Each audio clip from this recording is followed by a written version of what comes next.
सभी लोग अपनी उंगलियां कटोरी के ऊपर रखकर बैठे हुए थे। अचानक से कटोरी के अंदर से धुआं निकलने लग जाता है। सभी लोग उस धुएं को देखकर हैरान हो जाते हैं और सोचने लगते हैं कि यह धुआं कहां से निकल रहा है। धीरे धीरे कटोरी के अंदर मूवमेंट होना शुरू हो जाता है और कटोरी हिलने लग जाती है।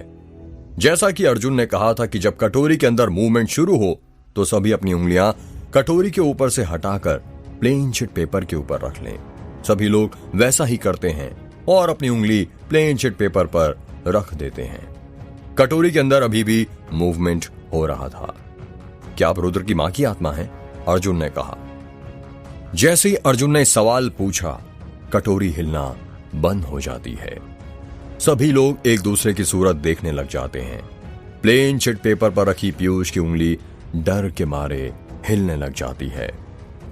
वो कटोरी प्लेन शीट पर बने पहले वाई अल्फाबेट, फिर ई, फिर इस अल्फाबेट के ऊपर आ जाती है और फिर वापस से गोले के अंदर आ जाती है, जिसका यह मतलब था कि यस वो रुद्र की ही मां की आत्मा है। जब रुद्र वो यस पढ़ता है तो कहता है, मां मुझे पता था आप मुझे छोड़कर कभी नहीं जा सकती। मां आप यहीं होना, फिर आप मुझे दिख क्यों नहीं रही हो? आप नाराज हो क्या मुझसे? मां भला कभी अपनी औलाद से नाराज हो सकती है क्या?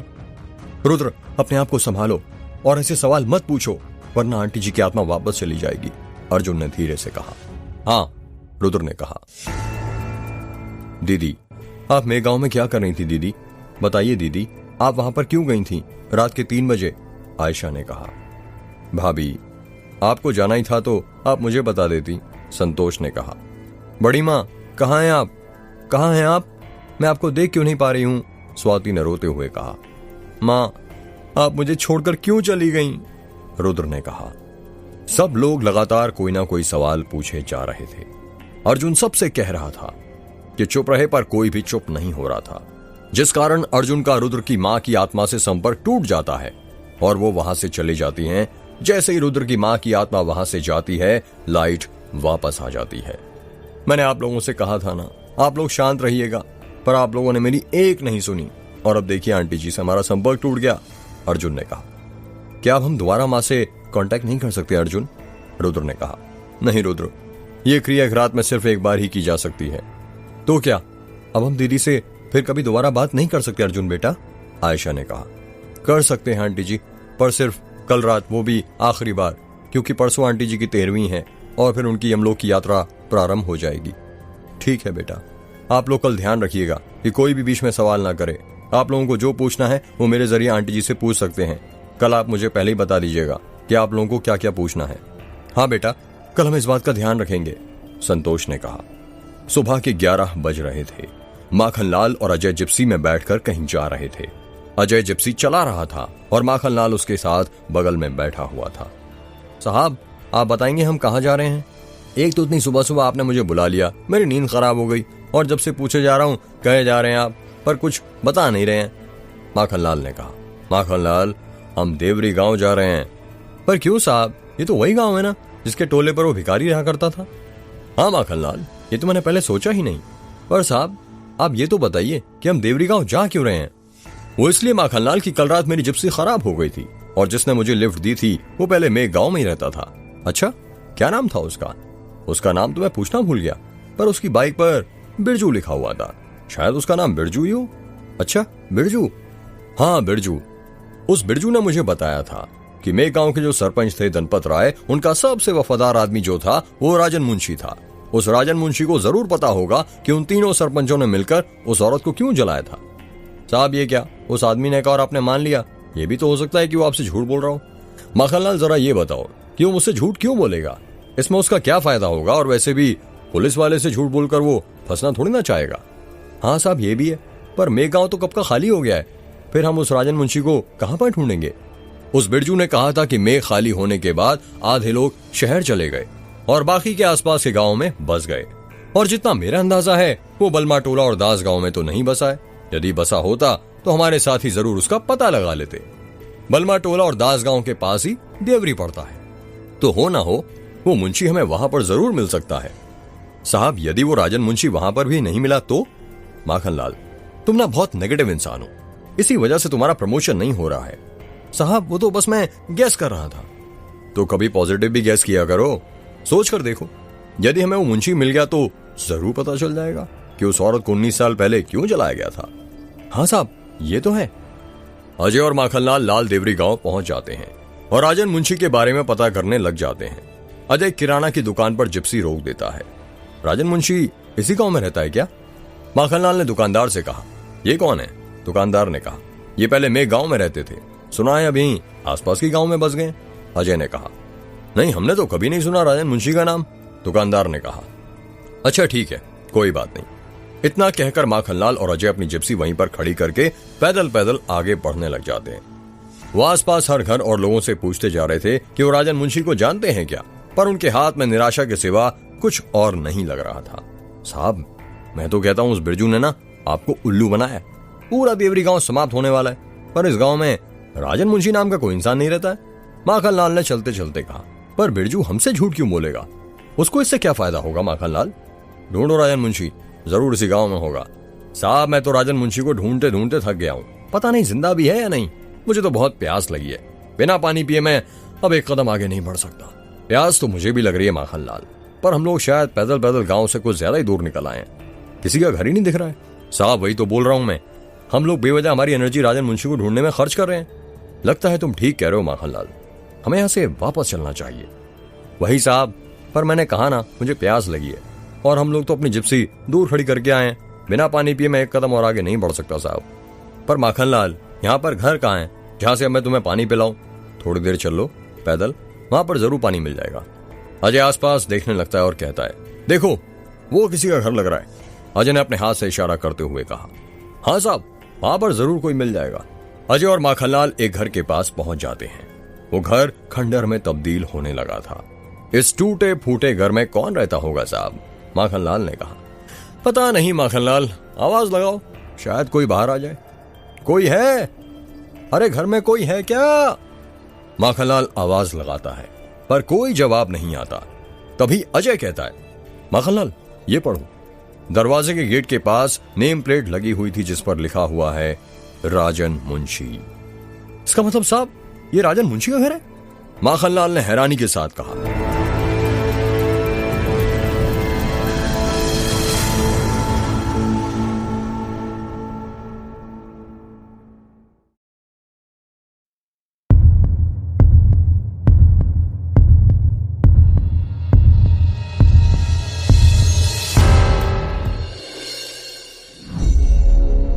हाँ माखनलाल, ये राजन मुंशी का ही घर है, अजय ने कहा। एक काम करो, दरवाजा खटखटा कर देखो। हाँ साहब देखता हूं। माखनलाल दरवाजे के पास जाता है और दरवाजा खटखटाने लग जाता है। खटखट खटखट। जैसे ही माखनलाल अपना हाथ दरवाजे पर मारता है, वो दरवाजा खुल जाता है। दरवाजा खुलने के साथ ही दरवाजे से आवाज आती है, कर। साहब ये दरवाजा तो खुला हुआ है, लगता है घर में कोई नहीं है। माखनलाल, यदि घर में कोई नहीं होता तो कोई दरवाजे पर ताला लाकर बाहर जाता। दरवाजा खुला हुआ है, इसका मतलब यह है कि घर के अंदर जरूर कोई ना कोई होगा। कोई है? कोई है? अरे कोई है क्या? अजय आवाज लगाता है, पर कोई जवाब नहीं आता है। घर के अंदर बहुत अंधेरा छाया हुआ था, कुछ दिखाई नहीं दे रहा था। घर का सामान भी अस्त व्यस्त रखा हुआ था, जैसे घर का ख्याल रखने वाला कोई ना हो। साहब यहां पर तो बहुत अंधेरा है, मुझे नहीं लगता इस खंडहर में कोई रहता होगा। माखनलाल अपना मोबाइल निकालो और उसका टॉर्च ऑन करो, समझे? ये फालतू की बातें मत करो। जी साहब। माखनलाल और अजय अपना मोबाइल निकालते हैं, उसका टॉर्च ऑन करते हैं और घर के अंदर जाने लगते हैं। जैसे जैसे वो घर के अंदर जाते जा रहे थे, अंधेरा बढ़ता ही जा रहा था। दीवारों को देखकर ऐसा लग रहा था जैसे न जाने कब से पुताई नहीं की गई हो। काई जमने लगी है दीवारों पर। बरसात के दिनों में घर के अंदर पानी जरूर गिरता होगा। छत भी टूटी हुई लग रही थी। कोई है?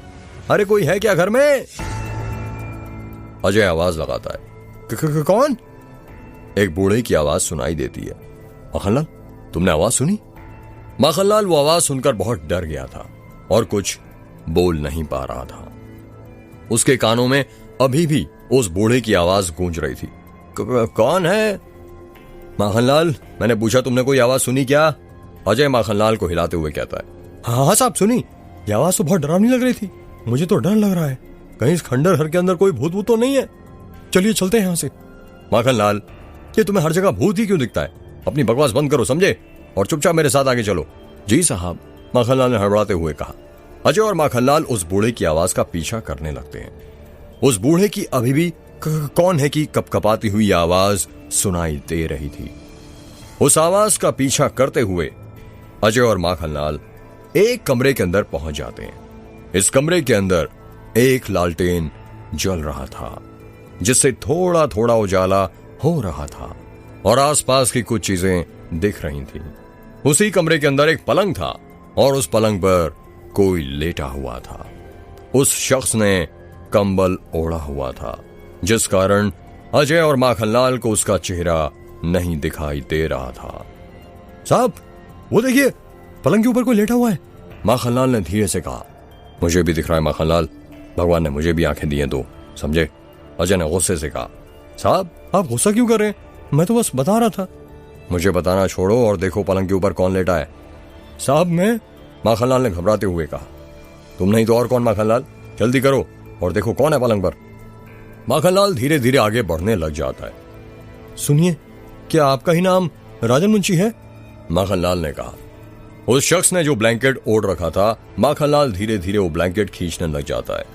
जैसे ही माखनलाल वो ब्लैंकेट खींचता है, वो शख्स जो पलंग पर अपनी मुंह दूसरी साइड करके लेटा हुआ था, अपना चेहरा माखनलाल की तरफ करने लग जाता है।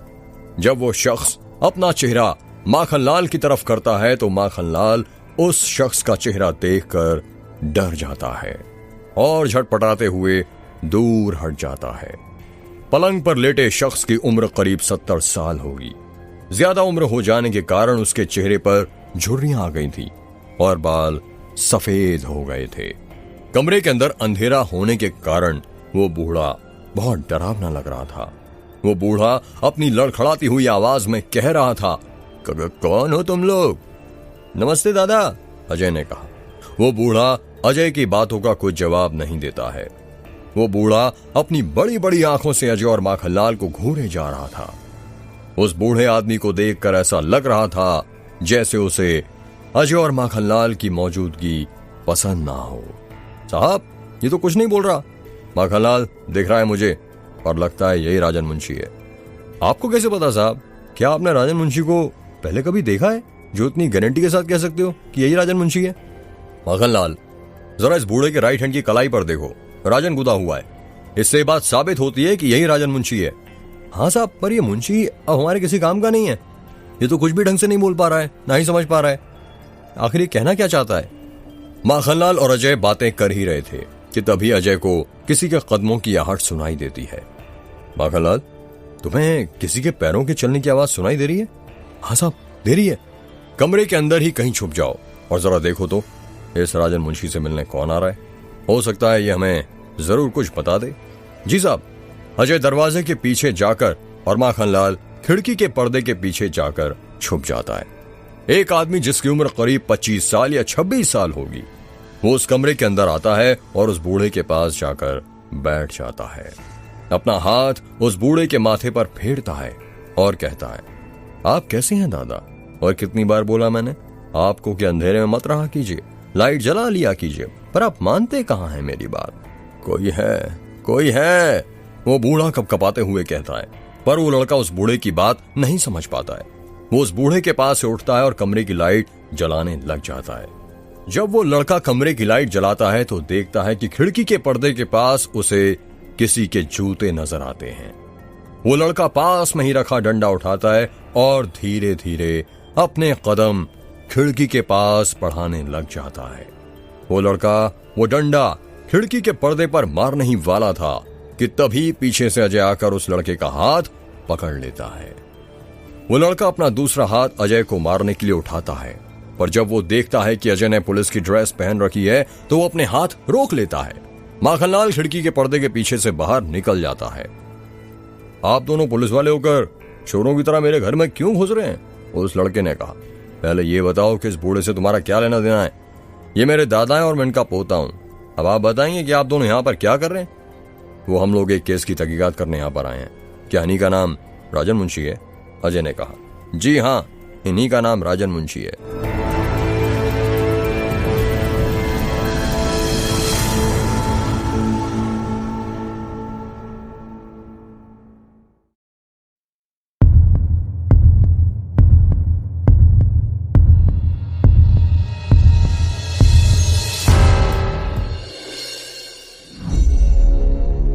ये वही राजन मुंशी है ना जो 19 साल पहले मेघ गांव में रहते थे और सरपंच धनपत राय के घर पर काम किया करते थे?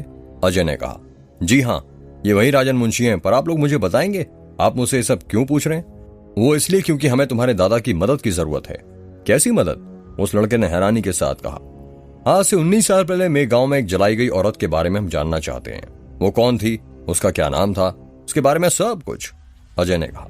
पर आपने तो दादा की हालत देखी है ना, मुझे नहीं लगता वो कुछ भी आपको इस बारे में बता सकते हैं। पर हम कोशिश तो कर सकते हैं ना।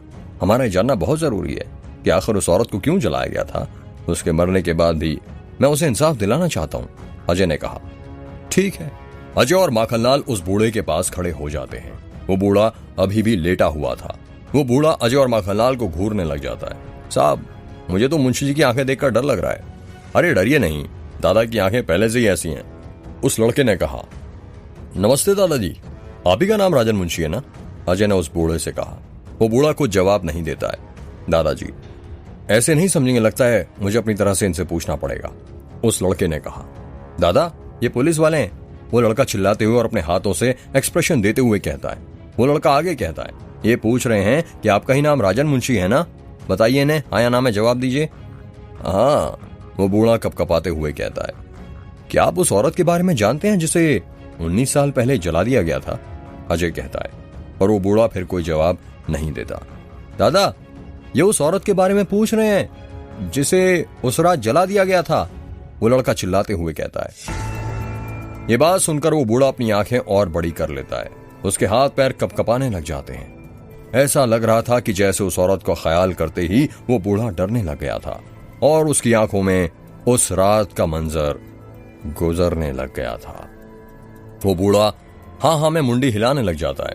साहब, ये तो हाँ बोल रहे हैं, माखनलाल ने कहा। क्या आप बता सकते हैं कि उसे क्यों जलाया गया था? अजय पूछता है। वो लड़का फिर अपने हाथों के इशारों के जरिए उस बूढ़े से सवाल पूछता है, पर वो बूढ़ा कोई जवाब नहीं देता। वो लड़का बार बार अपने हाथों के एक्सप्रेशन से उस बूढ़े से उस औरत के बारे में पूछने की कोशिश कर रहा था, पर वो कोई जवाब नहीं दे रहा था। साहब, मुझे नहीं लगता कि हमारी कोई मदद कर सकते हैं, इन्हें तो खुद अभी भगवान की जरूरत है। माखनलाल, ये तुम क्या बोल रहे हो? अजय ने गुस्से से कहा। कुछ नहीं साहब, वो मैं बोल रहा था कि ये तो सिर्फ हाँ या ना में जवाब दे रहे हैं, ऐसे से तो हमारा काम नहीं बन पाएगा, आप खुद ही देख लीजिए। बात तो तुम्हारी बिल्कुल सही है माखनलाल, पर क्या करें, हमारे पास इसके अलावा कोई और चारा भी तो नहीं है, अजय ने कहा। वो लड़का फिर पूछता है अपने दादा से, पर वो बूढ़ा फिर कुछ जवाब नहीं देता है। तुम रहने दो, मुझे नहीं लगता कि हमारी कोई मदद कर सकते हैं, अजय ने कहा। जी ठीक है, 2 मिनट, क्या तुम अपने दादाजी से उस औरत का नाम पूछ सकते हो जिसे जला दिया गया था? यदि हमें यह भी पता चल जाए कि उसका क्या नाम है तो इसके सहारे हम आगे बढ़ सकते हैं, अजय कहता है। जी, मैं कोशिश करता हूं। वो लड़का अपने हाथों के इशारों के जरिए अपने दादा से पूछने लगता है। दादा, जिस औरत को सरपंचों ने जला दिया था उसका क्या नाम था? दादा बताइए ना, उस औरत का क्या नाम था? बताइए दादा, क्या नाम था? वो लड़का चिल्लाते हुए कहता है। अचानक से वो बूढ़ा अपना मुंह खोलने लग जाता है, जैसे वो कुछ बोलना चाहता हो, पर लग रहा था कि डर के मारे बोल नहीं पा रहा था। बताइए दादा, क्या नाम था? बताइए मुंशी जी, हमारा उस औरत का नाम जानना बहुत जरूरी है, अजय चिल्लाते हुए कहता है। बताइए दादा, उस औरत का नाम छाया। छाया, वो बूढ़ा कपकपाते हुए कहता है। वो बूढ़ा बार बार छाया का ही नाम लिए जा रहा था। इसका मतलब साहब, जिस औरत को 19 साल पहले जलाया गया था उसका नाम छाया है? हाँ माखनलाल, उसका नाम छाया है, और अब हमें बस ये पता करना है कि ये छाया कौन थी। पर कैसे करेंगे साहब? माखनलाल, पुलिस वाले होकर ऐसी बात करते हो तुम? जिस तरह नाम पता चल गया है उसी तरह में छाया के बारे में भी पता चल जाएगा। जी साहब। अच्छा, अब हम चलते हैं, तुमने बहुत मदद कर दी, थैंक यू, अजय ने उस लड़के से कहा। हर इसमें थैंक यू कहने वाली क्या बात है, चलिए मैं आपको गेट तक छोड़ देता हूं। चलिए, वैसे आपका नाम क्या है? अजय ने कहा। जी मेरा नाम सुमित है। सुमित, अजय और माखनलाल बातें करते करते दरवाजे तक पहुंचते हैं और अजय माखनलाल वहां से चले जाते हैं। रात के 11 बज रहे थे। रुद्र, अर्जुन, समीर, पीयूष, अनन्या और घर के सभी लोग एक साथ बैठे हुए थे। तो फिर आज किस तरीके से तुम आंटी जी की आत्मा को बुलाओगे अर्जुन? अनन्या ने कहा। आज हम आंटी जी को आकर्षण के नियम से बुलाएंगे। आकर्षण का नियम मतलब? पीयूष ने कहा। आकर्षण का नियम मतलब हम आंटी जी की आत्मा को अपनी ओर आकर्षित करेंगे। पर कैसे? संतोष ने कहा। मुझे कुछ ऐसी चीज चाहिए जिसका आंटी जी से बहुत लगाव हो। मतलब? रुद्र ने कहा। मतलब ये रुद्र कि कोई सी ऐसी चीज जो आंटी जी को बहुत प्यारी हो।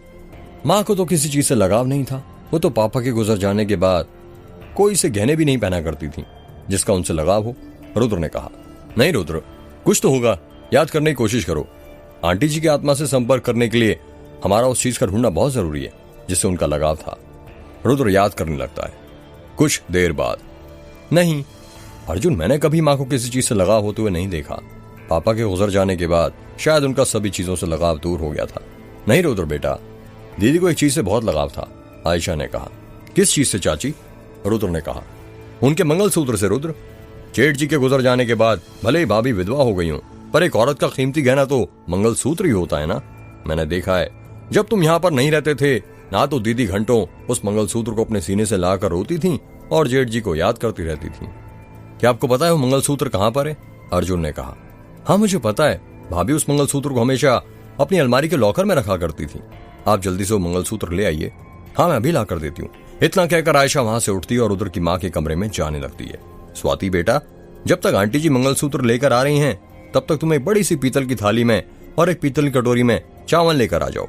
जी भैया, अभी लेकर आती हूँ, स्वाति ने कहा और वो किचन में चली जाती है। तू चावल का क्या करेगा अर्जुन? पीयूष ने कहा। थोड़ी देर रुक, सब बताता हूँ, अर्जुन ने कहा।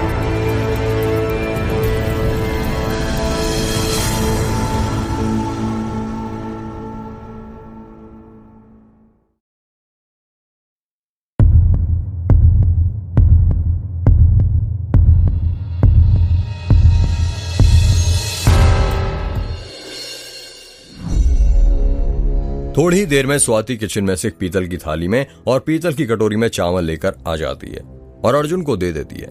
यार, आंटी जी अभी तक आई क्यों नहीं? अर्जुन ने कहा। शायद मंगलसूत्र ढूंढने में टाइम लग रहा हो, अनन्या ने कहा। अगर आंटी जी को मंगलसूत्र नहीं मिला तो क्या हम रुद्र की मम्मी की आत्मा को नहीं बुला पाएंगे? पीयूष ने कहा। नहीं पीयूष, हम नहीं बुला पाएंगे। आंटी जी की आत्मा को बुलाने के लिए हमारे पास उनका मंगलसूत्र होना बहुत जरूरी है, क्योंकि एक वही चीज है जिससे उनकी बहुत सारी यादें जुड़ी होंगी।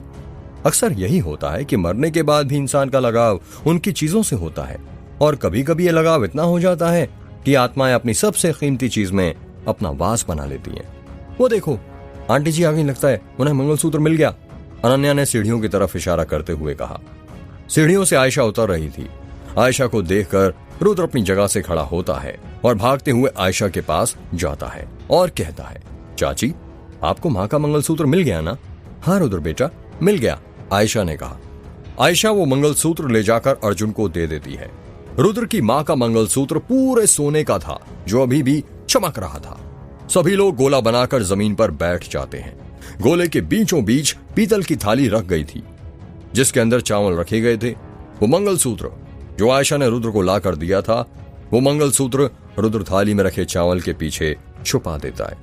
पीतल की कटोरी अर्जुन ने अपने हाथों में पकड़ रखी थी जिसके अंदर भी चावल रखे हुए थे। आप सभी अपने अपने हाथ आगे कीजिए, अर्जुन ने कहा। सभी अपने अपने हाथ आगे कर देते हैं। अर्जुन सभी के दोनों हाथों में एक एक मुट्ठी चावल रखने लग जाता है। तू ये क्या कर रहा है? समीर ने कहा। रक्षा कवच बना रहा हूं। क्या कहा? रक्षा कवच बना रहा है? वो भी चावल के दानों से?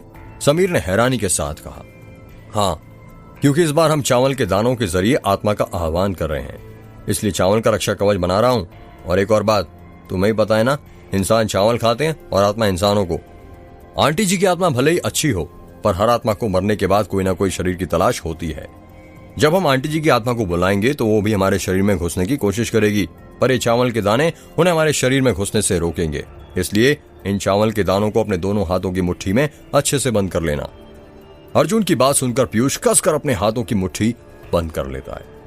जैसे जैसे मैं सवाल पूछता जाऊंगा, आप सभी की मुट्ठी के चावल अपने आप काले होते जाएंगे। जब ये पूरे काले हो जाएंगे तो इसका मतलब ये होगा कि अब हम आंटी जी की आत्मा से कोई सवाल नहीं पूछ पाएंगे। समझे आप?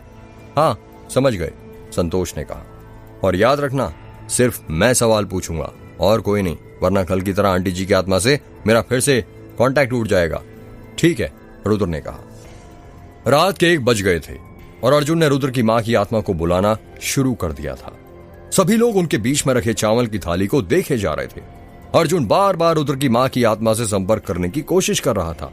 अचानक से रुद्र के घर की लाइट बंद चालू होने लग जाती है।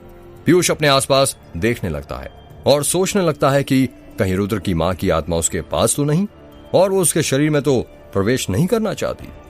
पीतल की थाली के अंदर मूवमेंट होना शुरू हो गया था और उसके अंदर के चावल अपने आप हिलने लग गए थे। क्या यहां पर हम 8 लोगों के सिवा कोई और भी है?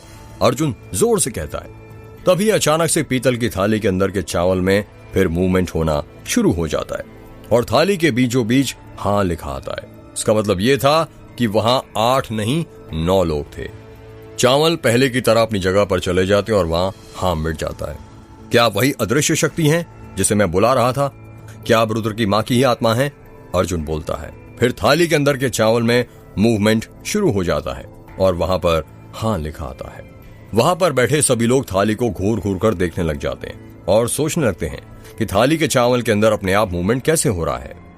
क्या आप अपनी मर्जी से मेघगांव में गई थी? अर्जुन ने कहा। थाली के अंदर हाँ लिखा आता है। आप रात के 3 बजे मेघगांव में क्यों गई थी? थाली पर रक्षा लिखा आता है। क्या कहा रक्षा? पर किससे? क्या मेघ की चुड़ैल अभी भी जिंदा है? क्या उसे पिछले साल मुक्ति नहीं मिली थी?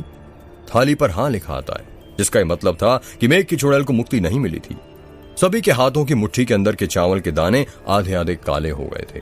क्या आपका भी खून मेघ की चुड़ैल ने किया है? थाली पर फिर हाँ लिखा आता है। थाली पर कहां पढ़कर सभी लोगों का गला सूखने लग जाता है। क्या आप मेघ की चुड़ैल यानी जिस औरत को 19 साल पहले जला दिया गया था उसे जानती थी? कुछ देर के लिए थाली पर कुछ लिखा नहीं आता। थाली के अंदर के चावल ने मूवमेंट करना बंद कर दिया था। सभी लोग एक दूसरे का चेहरा देखने लगते हैं और सोचने लगते हैं कि क्या आंटी जी को मेघ की चुड़ैल को जानती थी। तभी चावल के दानों के अंदर फिर से मूवमेंट होना शुरू हो जाता है और थाली के अंदर हाँ लिखा आता है। सभी लोग ये सोचकर हैरान हो जाते हैं कि रुद्र की मां मेघ की चुड़ैल को पहचानती थी। क्या आप उस औरत का हमें नाम बता सकती हैं जिसे मेघ गांव में 19 साल पहले जला दिया गया था? थाली पर हाँ लिखा आता है। उस औरत का क्या नाम था आंटी जी? सभी लोग उस औरत का नाम जानने के लिए उत्सुक हो जाते हैं। सभी उसका नाम जानना चाहते थे, पर थाली के अंदर चावल के दानों पर कोई मूवमेंट नहीं हो रहा था। अर्जुन देखता है कि उसके हाथ की मुट्ठी के चावल पूरी तरह काले हो गए थे। सिर्फ उसके ही नहीं, सभी की मुट्ठी के हाथों के चावल के दाने काले हो गए थे। उस औरत का क्या नाम था? बताइए आंटी जी, हमारा उस औरत का नाम जानना बहुत जरूरी है, बताइए। अर्जुन बार बार यही सवाल पूछे जा रहा था, पर थाली के अंदर कोई मूवमेंट नहीं हो रहा था। तभी थाली के अंदर के चावल के दानों में मूवमेंट होना शुरू हो जाता है और चावल पर छाया लिखा हुआ आता है। सभी लोग एक साथ चावल पर लिखा छाया पढ़ते हैं। जैसे ही वो छाया बोलते हैं, थाली के अंदर के पूरे चावल अपने आप सफेद से काले हो जाते हैं। अचानक से थाली के अंदर आग लग जाती है। ये क्या? ये थाली में आग कैसे लग गई? समीर ने कहा। जल्दी से कोई पानी डाल थाली में, संतोष ने कहा। रुद्र पास में रखी पानी की बोतल उठाता है और थाली के अंदर पानी डालता है, पर पानी डालने से आग और भड़क जाती है। ये क्या? ये आग तो पानी डालने से और तेज हो गई, पीयूष ने कहा। ये अपने आप शांत हो जाएगी, तुम लोग कुछ मत करो, अर्जुन कहता है। कुछ देर बाद आग अपने आप शांत हो जाती है, पर जब तक आग शांत हुई थी, रुद्र की मां का मंगलसूत्र पूरी तरह जल चुका था। सॉरी रुद्र, मैंने आंटी जी की आखिरी निशानी जला दी, अर्जुन ने कहा। कोई बात नहीं अर्जुन, मां की जगह तो तेरे दिल में है, जहां पर वो हमेशा रहेंगी। पर जिसने मेरी मां को मुझसे छीना है, मैं उसे नहीं छोड़ूंगा। उस चुड़ैल को पहले मुक्ति नहीं मिली तो क्या हुआ, पर अब उसे मैं मुक्ति दिलाऊंगा। अपनी मां की मौत का बदला मैं लेकर ही रहूंगा, रुद्र ने प्रतिशोध भरी आवाज में कहा।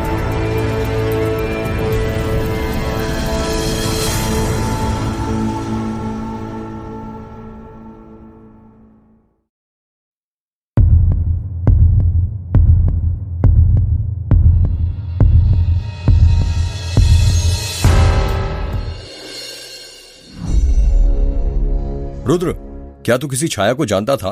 अर्जुन ने कहा। नहीं अर्जुन, मैं नहीं जानता। याद करने की कोशिश कर, शायद बचपन में मिला हो तू किसी छाया नाम की औरत से। कैसे याद करूं अर्जुन, मैंने तुझे कितनी बार बताया है, मुझे मेरे बचपन की यादें बिल्कुल याद नहीं है। ऐसा लगता है किसी ने उन यादों को मेरे दिमाग से ही मिटा दिया हो। आंटी, अंकल जी, क्या आप किसी छाया को जानते हैं? अर्जुन ने आयशा और संतोष से कहा, नहीं बेटा, हम तो किसी छाया नाम की औरत को नहीं जानते, हम तो पहली बार इस औरत का नाम सुन रहे हैं। संतोष ने कहा, पता नहीं कौन है छाया।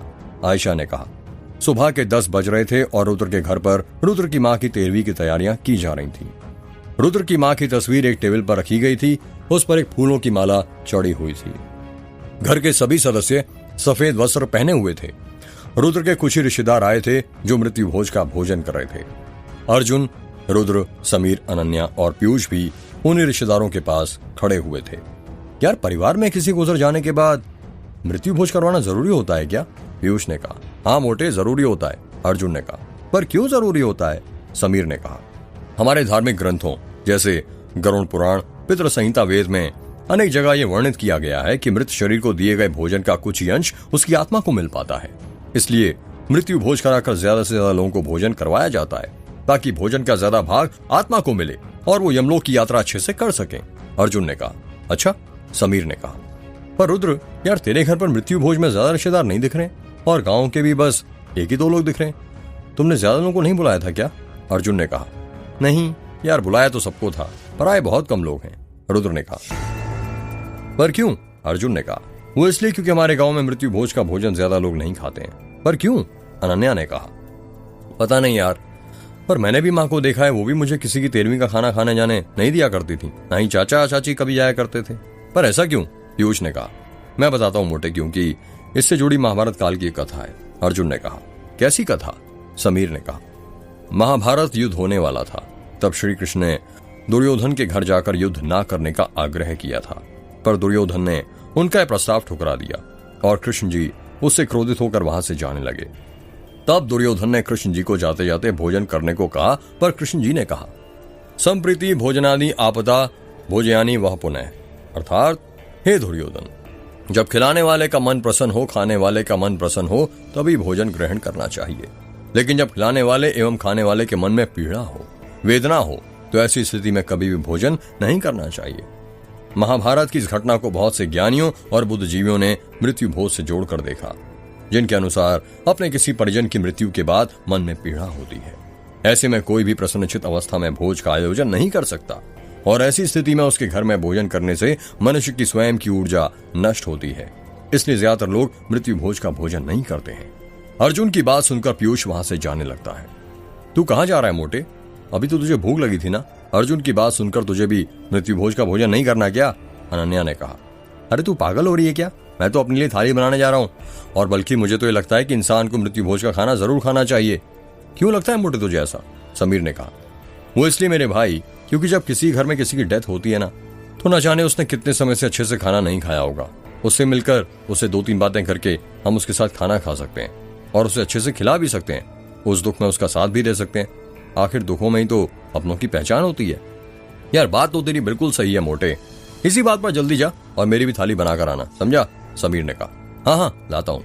पीयूष खाने की थाली बनाने चला जाता है। शाम के 7 बज रहे थे और अजय गोंदिया के एक ढाबे पर खाना खाने के लिए आया हुआ था। अजय ने सिविल ड्रेस पहनी हुई थी, जिस कारण कोई समझ नहीं पा रहा था कि वो पुलिस वाला है, पर इससे उसे एक नुकसान भी हो रहा था। ढाबे पर बहुत ज्यादा भीड़ थी, जिस कारण उसे अभी तक बैठने के लिए जगह नहीं मिली थी। ढाबे पर काउंटर पर से अपनी थाली खुद ही उठानी पड़ती थी। इस कारण अजय ने अपने हाथ में थाली पकड़ी हुई थी। थाली के अंदर दाल, चावल, रोटी, पनीर की सब्जी, सलाद, नमक, पापड़ और 2 गुलाब जामुन रखे हुए थे। अजय वो थाली पकड़कर अपने लिए बैठने की जगह ढूंढ रहा था, पर 15 मिनट हो गए थे, उसे अपने लिए बैठने की जगह नहीं मिली थी। तभी वो देखता है कि ढाबे के बाहर ही एक कोने पर एक खाट बिछी हुई थी, जहां पर एक आदमी बैठकर खाना खा रहा था। जिस साइड वो आदमी बैठा था वहां पर लाइट नहीं लगी हुई थी, जिस कारण अजय को उसका चेहरा नहीं दिख रहा था। अजय अपनी थाली लेकर उस आदमी के पास जाने लगता है। जब वो उस आदमी के पास पहुंचता है तो देखता है कि वो आदमी कोई और नहीं, बिरजू था, जो खाट पर बैठकर खाना खा रहा था। अरे बिरजू तुम? अजय ने उस आदमी को देखते हुए कहा। अरे बाबू आप? हाँ मैं, कैसे हो आप? मैं ठीक हूँ बिरजू, ये बताओ तुम कैसे हो? हम भी ठीक हैं बाबू। आप खड़े काहे हैं? बैठिए ना। हाँ हाँ बैठता हूँ। अजय बिरजू के सामने अपनी थाली लेकर बैठ जाता है। वैसे आप ढाबे का खाना खा रहे हैं, आपकी शादी नहीं हुई क्या बाबू अभी तक? नहीं बिरजू। पर क्यों बाबू, आपको किसी प्यार व्यार नहीं हुआ क्या? अरे प्यार है तभी तो शादी नहीं की। एक पुलिस वाले को अपने देश से ज्यादा प्यारी चीज कोई और लगती है क्या? उसके लिए तो उसका देश ही सब कुछ होता है, माता पिता, भाई बहन, पत्नी, बच्चे, सब कुछ। सही कहा आपने बाबू। अजय अपनी थाली में खाना खाने लग जाता है। कुछ देर बाद बिरजू कहता है, वैसे बाबू एक बात पूछें, आपको हमारा नाम कैसे पता चला? जितना हमें याद है उस दिन तो हम आपको अपना नाम बता ही नहीं थे। हम पुलिस वाले हैं बिरजू, सब कुछ पता कर लेते हैं। ये तो है बाबू। आप ये बताइए, आपको राजन मुंशी मिला कि नहीं, और उस औरत के बारे में कुछ पता चला कि नहीं? राजन मुंशी हमें मिल तो गया, पर सिवाय वो उस औरत का नाम बताने के सिवा कुछ और नहीं बता पाया। बूढ़ा हो गया है वो, ज्यादा कुछ नहीं बोल पाता। अच्छा, पर एक बात बताएं बाबू आपको। हाँ बताओ। कभी कभी तो जुबान नहीं बोल पाती, वो दीवारें बोल जाती हैं। दीवारें बोल जाती हैं मतलब? अब इसका मतलब तो आपको ढूंढना है बाबू। राज हमेशा हमारे सामने ही रहता है, बस हम उसे देख नहीं पाते। ये तुम पहेलियां बुझाना बंद करोगे बिरजू? हाँ करते हैं वन साहब, आप बस यहीं रुकिए, हम पानी पी कर आते हैं। अच्छा ठीक है। बिरजू पानी पीने चला जाता है। अजय बिरजू के आने का इंतजार कर रहा था। 15 मिनट हो गए थे पर वो अभी तक नहीं आया था। अजय अपनी जगह से उठता और बिरजू को ढूंढने लग जाता है, पर उसे बिरजू कहीं नहीं दिखता। वो आसपास में ही ढाबे के प्लेट उठाने वाले आदमी से पूछता है, यहाँ पर मेरे साथ एक आदमी बैठा था, उसे कहीं जाते हुए देखा क्या? क्या कहा? आदमी बैठा था?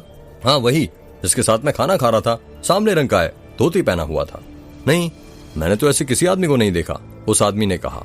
अजय सोचने लग जाता है कि आधी अधूरी बात मानकर बिरजू कहाँ चला गया।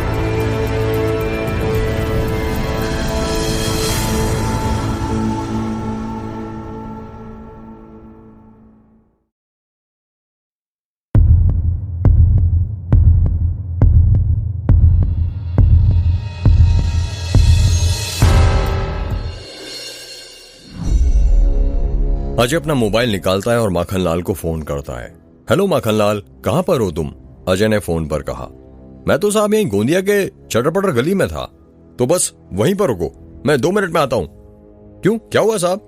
कुछ नहीं, हमें बस कहीं चलना है। पर कहां पर साहब? आकर बताता हूं माखनलाल। इतना कहकर अजय अपना फोन कट कर देता है। रात के 8 बज गए थे और अजय और माखनलाल जिप्सी में बैठे हुए थे। अजय जिप्सी चला रहा था और माखनलाल उसकी बगल में बैठा हुआ था। साहब अब आप बताइए, हम कहां पर जा रहे हैं? माखनलाल ने कहा। माखनलाल, हम राजन मुंशी के घर जा रहे हैं। क्यों साहब? आपको तो पता ही है, वो हमें छाया के बारे में अब कुछ नहीं बता सकता है। उसकी हालत देखी थी आपने? छाया का नाम लेते ही वो कितना कपकपाने लग गया था। हम छाया के बारे में पता करने नहीं जा रहे हैं माखनलाल।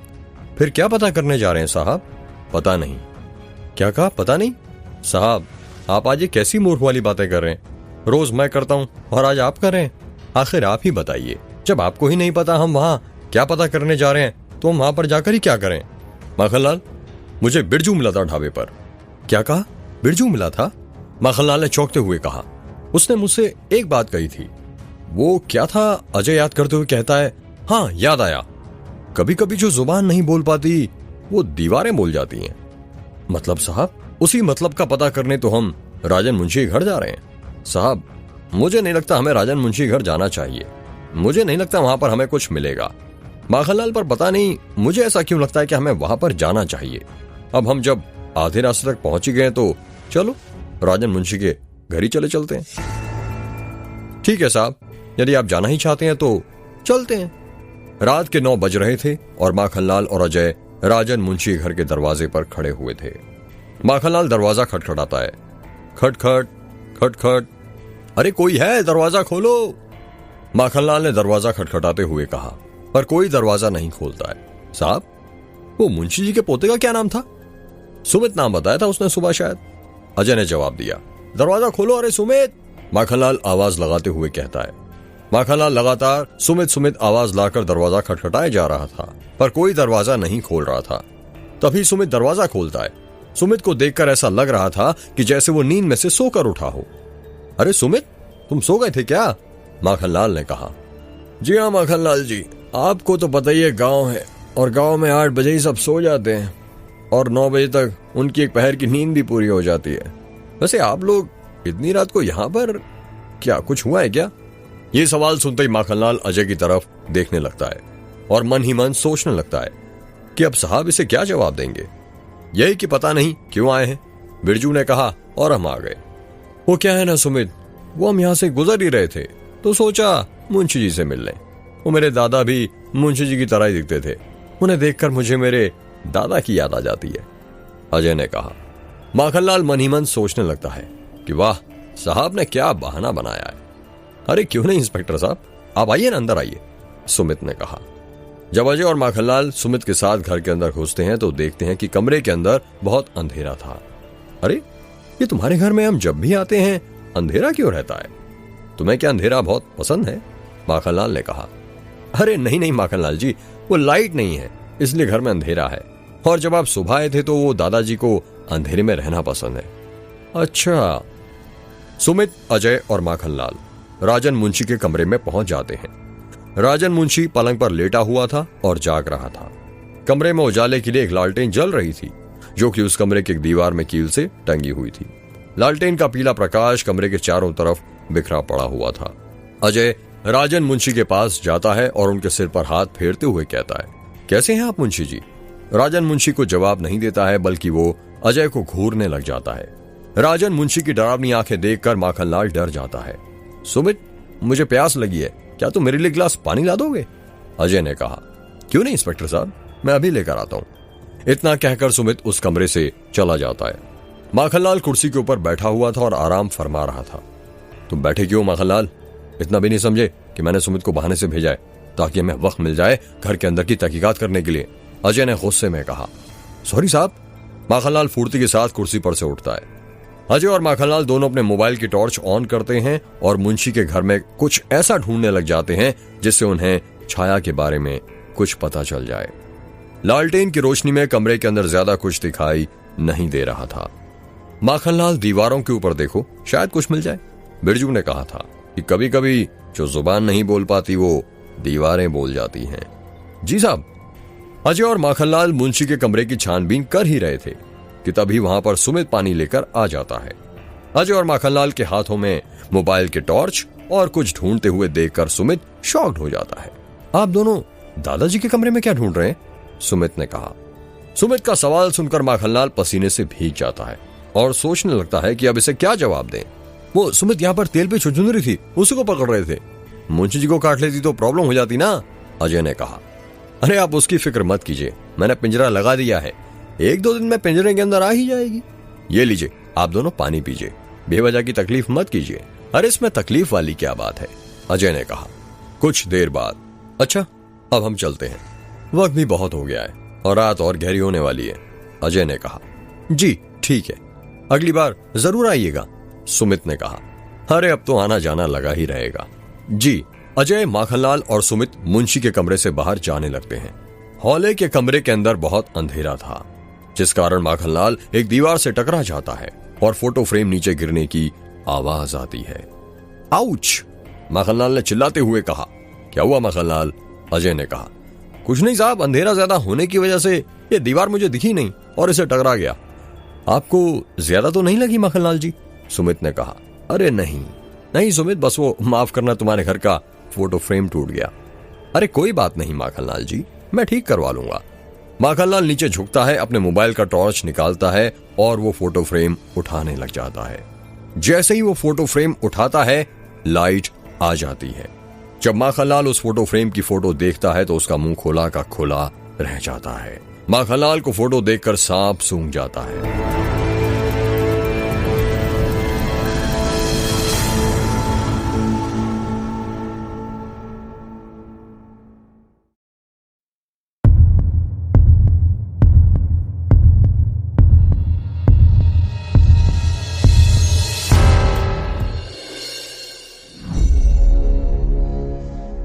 साहब जरा ये फोटो देखिए ना, माखनलाल ने कहा।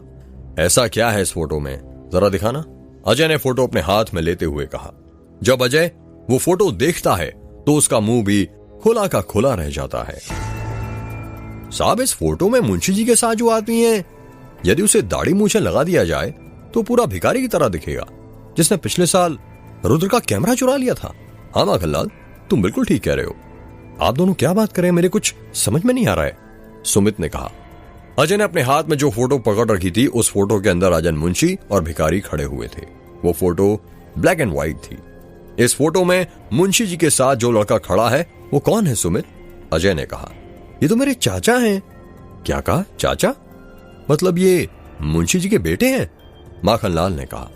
हाँ माखनलाल जी, पर आप लोग बताएंगे, आप दोनों चाचा जी को देखकर ये क्या बातें कर रहे हैं?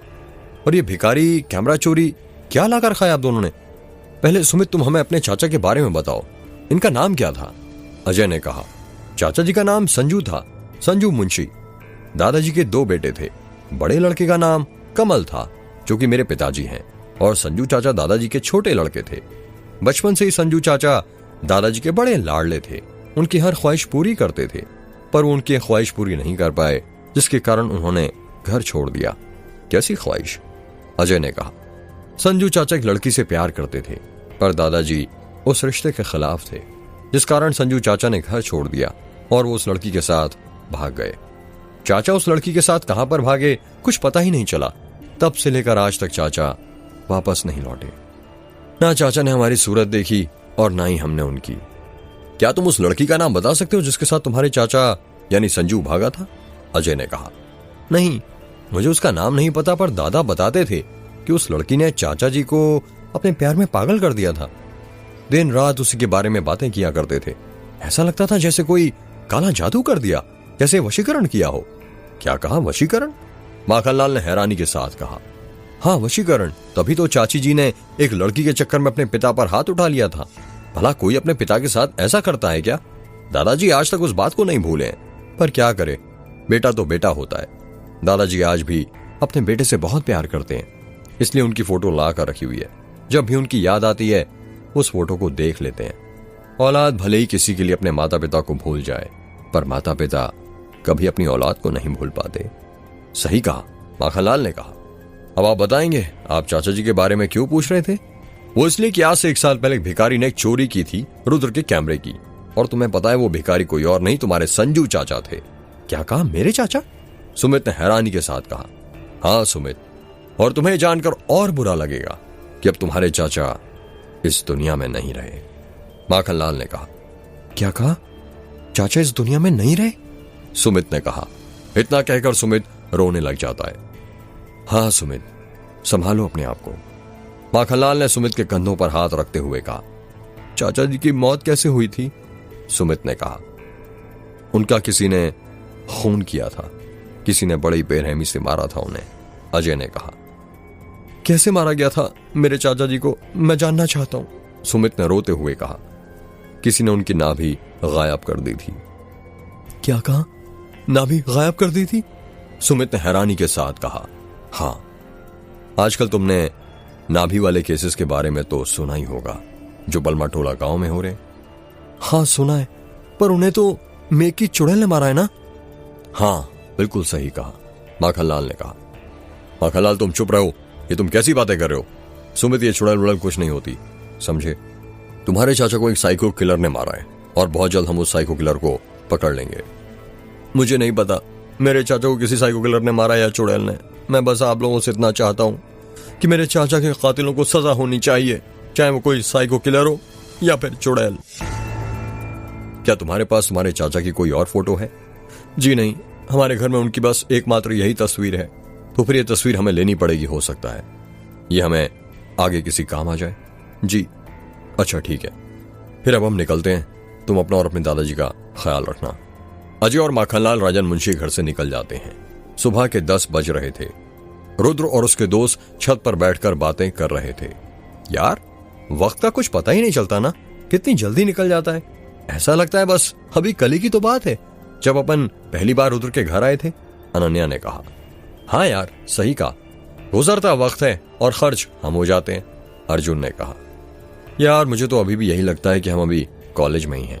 पीयूष ने कहा, तुझे तो लगना ही चाहिए मोटे, तेरे इतने सारे बैग्स जो थे। समीर ने हंसते हुए कहा। समीर की बात सुनकर सभी लोग हंसने लग जाते हैं। यार कितना मजा आता था ना कॉलेज के दिनों में, कितना घूमने जाया करते थे अपन, पर कॉलेज खत्म होने के बाद सब कुछ बदल गया। अनन्या ने कहा, कहाँ बदला अनन्या? देखा, हम पहले भी मिलते थे और अब भी मिल ही रहे हैं। वो तो बस कुछ दोस्त बहाना बना देते हैं कि बिजी हूं, बहुत काम है इसलिए मिल नहीं पाऊंगा। भला तुम ही बताओ, दोस्ती से बढ़कर कुछ और बड़ा काम हो सकता है क्या? अर्जुन ने कहा। हाँ बिल्कुल सही कहा अर्जुन, दोस्ती से बढ़कर दुनिया में कोई चीज नहीं होती है। समीर ने कहा, पर यार दोस्ती के बाद यदि प्यार हो जाए तो ये प्यार दोस्ती को खा जाता है। दोस्ती के बाद प्यार हो सकता है, प्यार के बाद दोस्ती नहीं हो सकती। पीयूष ने कहा। यह बात सुनकर अर्जुन पीयूष को आंख दिखाते हुए धीरे से कहता है, तुझे पता भी है मोटे, तू क्या बोल रहा है? एक तो इतनी मुश्किल से रुद्र नॉर्मल हुआ है, और अब तू ये प्यार व्यार का नाम लेकर उसे तन्वी की याद दिलवा रहा है। सॉरी यार, मैं भूल गया था, पीयूष ने कहा। रुद्र और उसके दोस्त लोग बातें कर ही रहे थे कि तभी उसके घर के सामने एक BMW कार आकर रुकती है। यार, ये तेरे गांव में इतना अमीर कौन आ गया जो BMW से घूम रहा है? समीर ने कहा। पता नहीं यार, चल नीचे चलकर देखते हैं, देखें तो जरा कौन आया है, रुद्र ने कहा।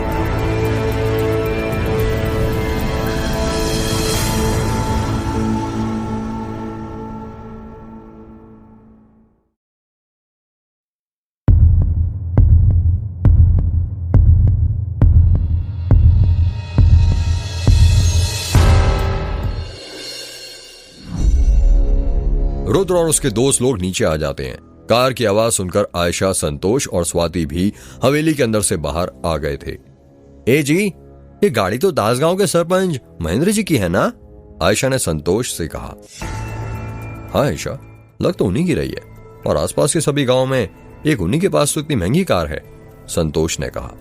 पर महेंद्र सिंह जी अब यहां पर क्यों आए हैं? दीदी गुजर गई थी, ये तो तब भी यहां पर नहीं आए थे। अब जब दीदी की 13वीं सब कुछ हो गया है तो फिर अब यहां पर क्यों आए हैं? इन्हें तो हमारे गांव में आने से डर लगता था ना, कि कहीं मेघ की चुड़ैल इन्हें ना मार दे। पता नहीं आयशा क्यों आए हैं, पहले गाड़ी में से वो नीचे तो उतरे, तभी पता चलेगा कि वो यहां पर क्यों आए हैं, संतोष ने कहा। रुद्र के घर के सामने BMW कार खड़ी हुई थी। तभी उस कार में से महेंद्र सिंह का नौकर लालू उतरता है। लालू को देखकर संतोष और आयशा दोनों हैरान हो जाते हैं। लालू ने अपने हाथ में कुछ शादी कार्ड पकड़ रखे थे। वो उन कार्ड को लेकर संतोष और आयशा के पास जाता है। वहीं पर रुद्र और उसके दोस्त भी खड़े हुए थे। अरे लालू तुम? आयशा ने कहा।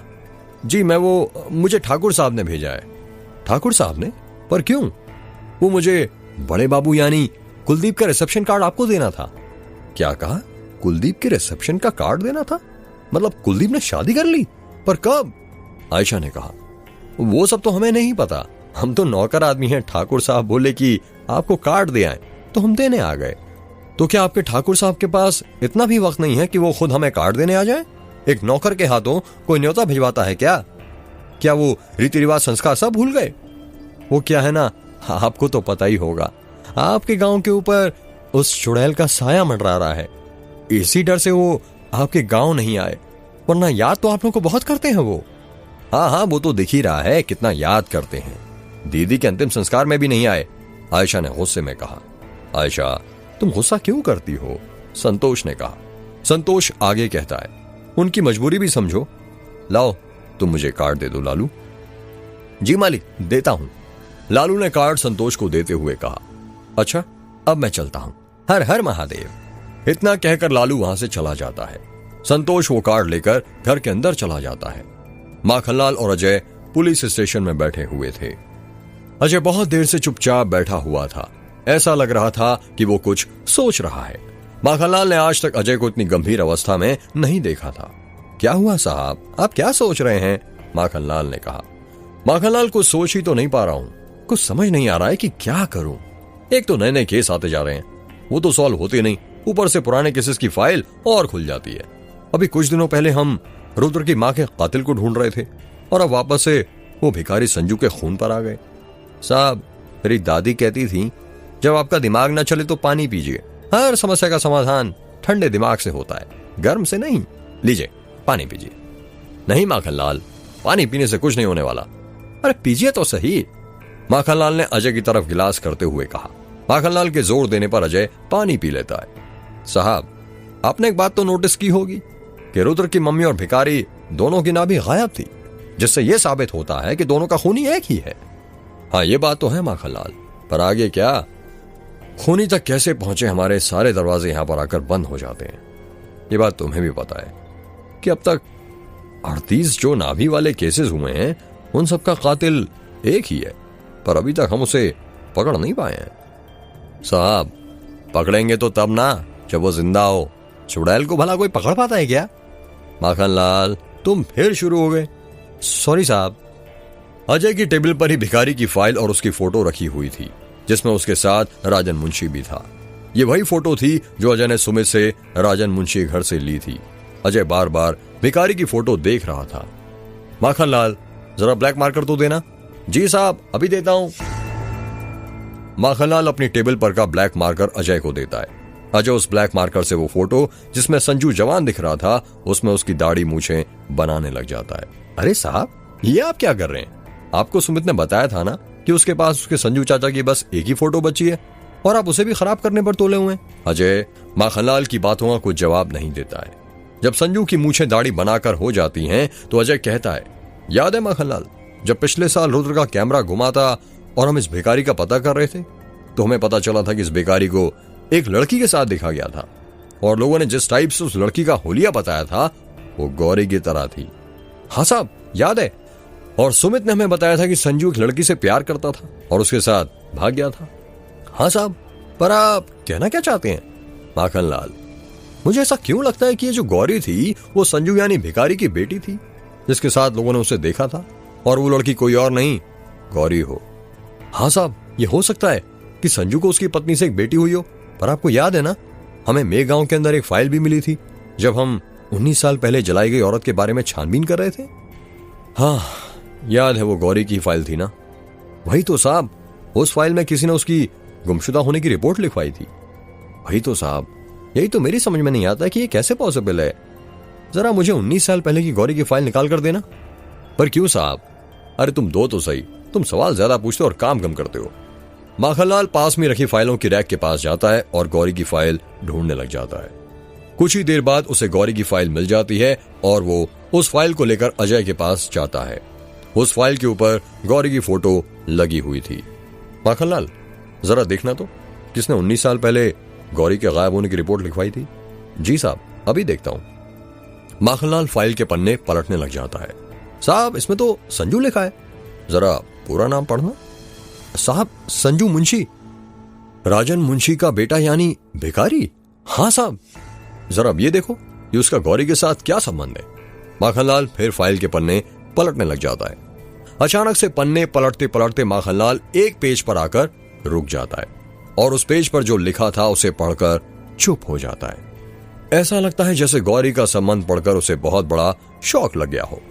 क्या हुआ माखनलाल, तुम चुप क्यों हो गए? बताओ ना, संजू का गौरी के साथ क्या संबंध था? माखनलाल अजय की बात का कुछ जवाब नहीं देता है। माखनलाल, तुमसे ना एक काम नहीं होता, लाओ फाइल मेरे हाथ में दो। अजय माखनलाल के हाथ से फाइल लेता है और उसमें गौरी का संजू से संबंध पढ़ने लग जाता है।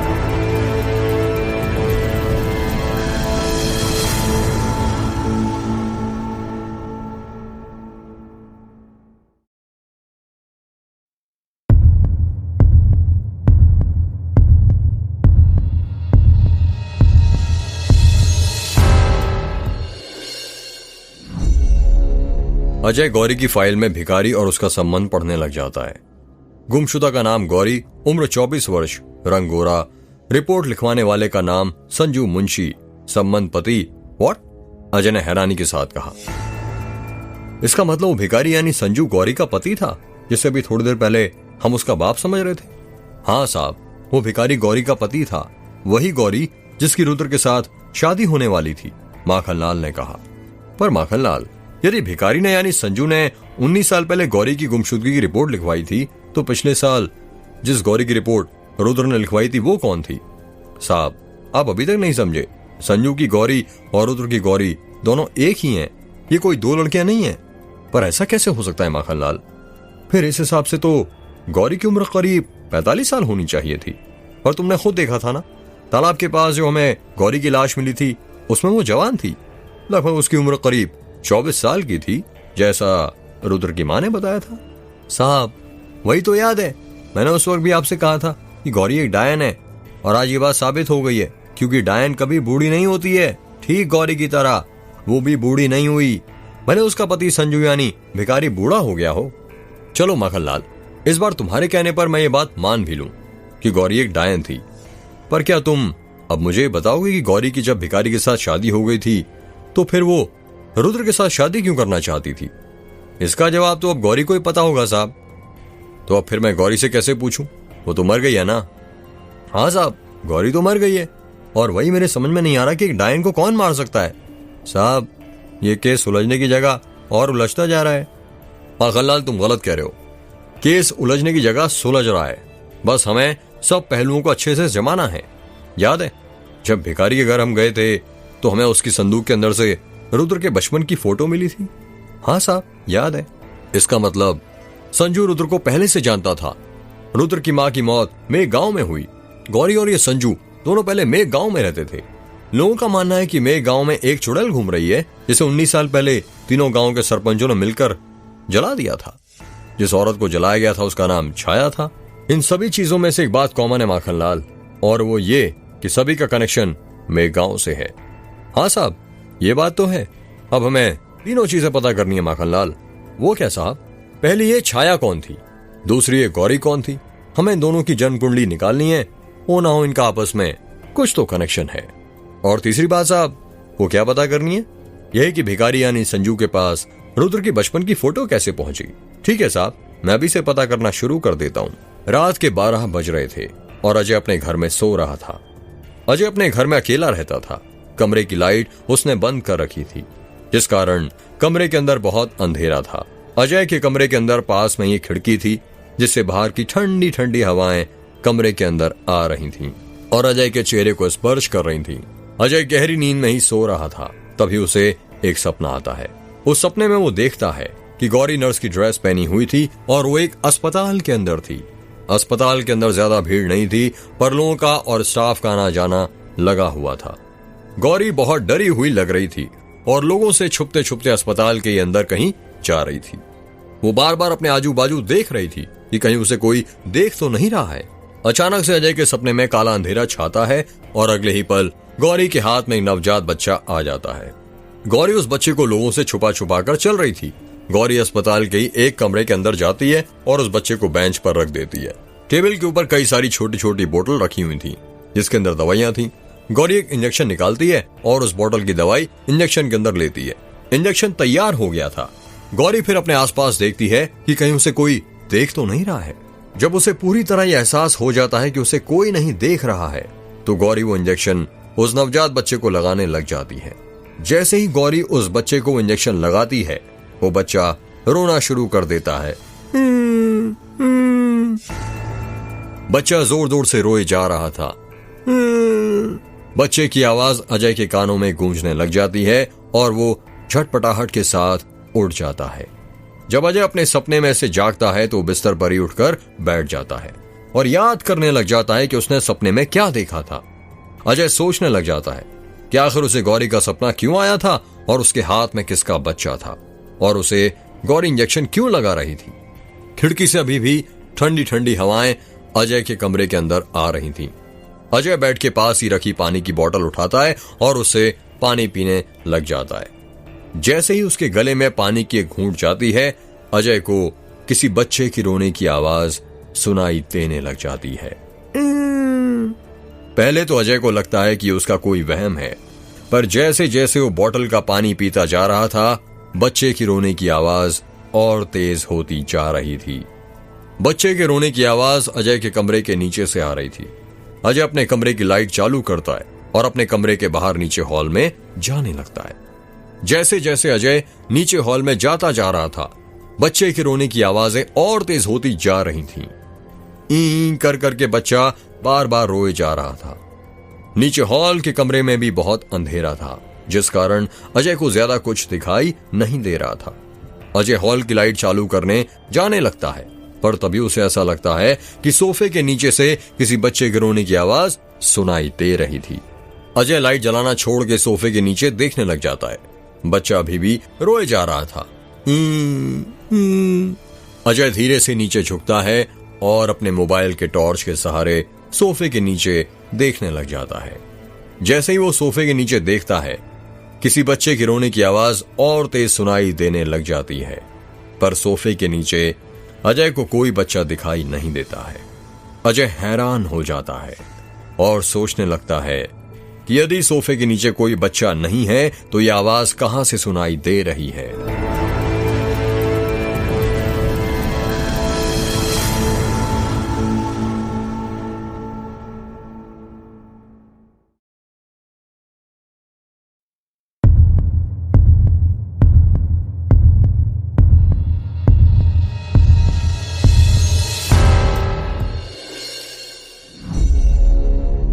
अजय सोफे के नीचे से खड़ा हो जाता है।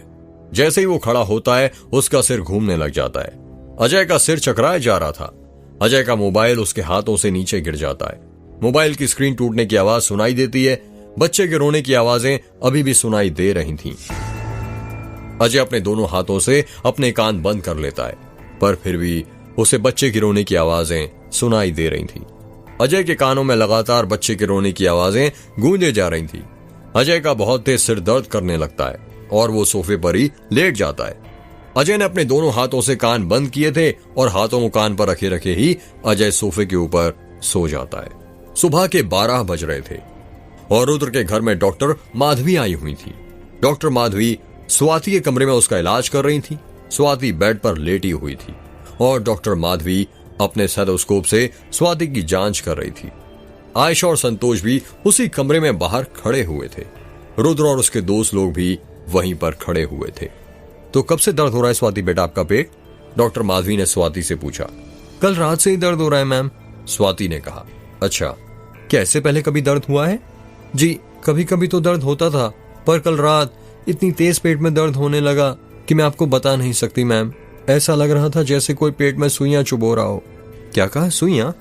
हाँ मैम, कल रात भर पेट में दर्द होने के कारण मुझे नींद नहीं आई। बड़ी मुश्किल से मेरी रात कटी है। इतना दर्द हो रहा था कि वो दर्द मुझसे सह कर भी नहीं हो रहा था। अच्छा, किधर साइड हो रहा था तुम्हें पेट में दर्द? मतलब मैम? मतलब स्वाति बेटा कि पेट के राइट साइड में या लेफ्ट साइड में, पेट के ऊपर या नीचे, कहां दर्द हो रहा था? स्वाति डॉक्टर माधवी को कुछ जवाब नहीं देती है। बताओ स्वाति बेटा, डरो मत। जब तक तुम ये नहीं बताओगी कि किस साइड में पेट में दर्द हो रहा था तो मैं तुम्हारा इलाज कैसे करूंगी? तुम्हें नहीं पता, पर पेट में अलग अलग जगह दर्द होने की अलग अलग दवाइयां होती हैं। वो मैम मुझे पेट के नीचे साइड में दर्द हो रहा था। तो इसमें इतना हिचकिचाने वाली बात क्या है बेटा? डॉक्टर से कुछ नहीं छुपाया जाता, और मैं भी तो एक लड़की हूं ना, मैं तुम्हारी प्रॉब्लम समझ सकती हूं। डॉक्टर माधवी अपना हाथ स्वाति के पेट पर रखती हैं और उसकी जांच करने लग जाती हैं। मैं कुछ दवाइयां लिख देती हूं, तुम वो ले लेना, और जितना हो सके उतना ज्यादा पानी पीना, ठीक है बेटा? डॉक्टर माधवी ने एक पर्चे पर दवाइयां लिखते हुए कहा। जी मैम, अब तुम आराम करो, मैं चलती हूँ। इतना कहकर डॉक्टर माधवी वहां से उठ जाती हैं और स्वाति कमरे से बाहर जाने लग जाती हैं। दरवाजे के पास ही सभी लोग खड़े हुए थे। क्या हुआ मेरी बेटी को? वो ठीक तो है ना? संतोष ने कहा। घबराने की कोई बात नहीं है, मैंने दवाइयां लिख दी हैं, वो जल्दी ही ठीक हो जाएगी। पर अचानक से ऐसे कैसे उसके पेट में दर्द होने लग गया? संतोष ने कहा। अब स्वाति धीरे धीरे बड़ी हो रही है। आप सभी को ये चीज समझना पड़ेगा और उसे भी समझना पड़ेगा कि वक्त के साथ उसके शरीर में बदलाव आना शुरू हो गए हैं, और जैसा कि अक्सर महिलाओं में इस उम्र में लक्षण पाए जाते हैं, वही स्वाति में आ गए हैं। और जैसा मुझे लगता है कि उसे मासिक महीना आने वाला है। पर इतनी जल्दी? आयशा ने कहा। देखिए, किसी किसी महिला में ये लक्षण जल्दी आ जाते हैं, किसी में देर से। ये सब हार्मोन्स के कारण होता है। ट्रिंग ट्रिंग, डॉक्टर माधवी का फोन बजने लगता है। डॉक्टर माधवी अपना फोन उठाती हैं और कहती हैं, बस 2 मिनट में आ रही हूं। इतना कहकर डॉक्टर माधवी फोन कट कर देती हैं। अच्छा, अब मैं चलती हूं, मुझे देर हो रही है। अस्पताल में पेशेंट मेरा इंतजार कर रहे हैं। जी ठीक है, रुद्र ने कहा। डॉक्टर माधवी के जाते आयशा कहती है, मुझे नहीं लगता कि मेरी बेटी को मासिक धर्म की वजह से ये प्रॉब्लम हो रही है। मेरी बेटी को जरूर किसी की नजर लगी है। नजर लगी है मतलब? अनन्या ने कहा। आयशा अनन्या की बातों का कुछ जवाब नहीं देती है और वहां से चली जाती है। यार, ये चाची की नजर लग गई है, क्या बोल रही थी? समीर ने कहा। यार, जब किसी की बुरी नजर या हाय लग जाती है तो अक्सर हमारा पेट दर्द देता है, इसी को नजर लगना कहते हैं, अर्जुन ने कहा। तो फिर ये नजर उतारने का कोई उपाय नहीं है क्या? अनन्या ने कहा। है ना बेटा, उपाय का सामान ही लेने तो आयशा नीचे गई है, संतोष ने कहा। सभी लोग सोचने लग जाते हैं कि नजर उतारने का ऐसा क्या सामान है जिसे लेने के लिए आयशा नीचे गई है। थोड़ी ही देर बाद आयशा स्वाति कमरे में वापस आ जाती है। स्वाति के हाथ में एक पीतल की परात और पीतल का लोटा था। एक बोतल में पानी, सूती का कपड़ा और एक छोटा सा दिया था। ये सब किस लिए है यार? पीयूष ने हैरानी के साथ कहा। नजर उतारने के लिए, अर्जुन ने कहा। आयशा स्वाति के पास जाकर नीचे जमीन पर बैठ जाती है और स्वाति को भी नीचे जमीन पर बैठने कहती है। आयशा के सामने स्वाति बैठ जाती है। आयशा वो परात जो वो लेकर आई थी उसे अपने और स्वाति के बीच में रख देती है। आयशा उस परात के अंदर पानी डालती है और उसके बाद उसके अंदर थोड़ी सी लाल पिसी हुई मिर्ची भी डालती है।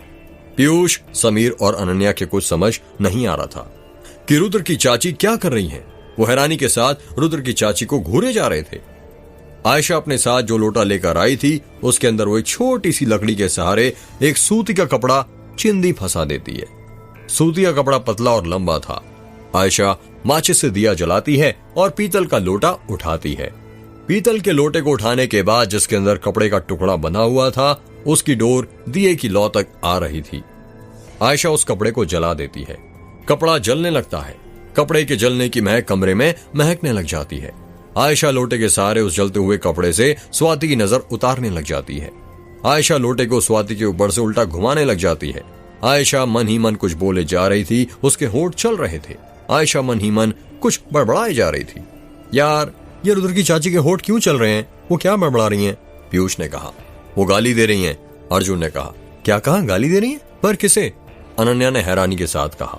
उसको जिसने स्वाति को नजर लगाई है। इस क्रिया में हमें जिस पर शक होता है या लगता है कि ये नजर लगा सकता है उसका नाम लेते हैं और उसके नाम से नजर उतारते हैं। और फिर पता कैसे चलता है कि किसी की नजर लगी है या नहीं? समीर ने कहा। अभी थोड़ी देर रुको, अगर स्वाति को किसी की नजर लगी होगी तो तुम्हें खुद पता चल जाएगा, अर्जुन ने कहा। आयशा जिस लोटे से स्वाति की नजर उतार रही थी उसमें बंधे कपड़े की लौ बहुत तेज चल रही थी। उस लौ की आंच आयशा के हाथ पर आने लग जाती है। आयशा का हाथ जलने लगा था। तभी आयशा उस लोटे को पानी से भरे परात के अंदर रख देती है। जैसे ही वो लोटा पानी के अंदर रखती है, चीख किसी की आवाज आती है। किसी के चिल्लाने की आवाज आ रही थी। यार, ये पानी के अंदर से आवाज कहां से आ रही है? पीयूष ने हैरानी के साथ कहा। यही तो सबूत है कि स्वाति को किसी की नजर लगी है, अर्जुन ने कहा।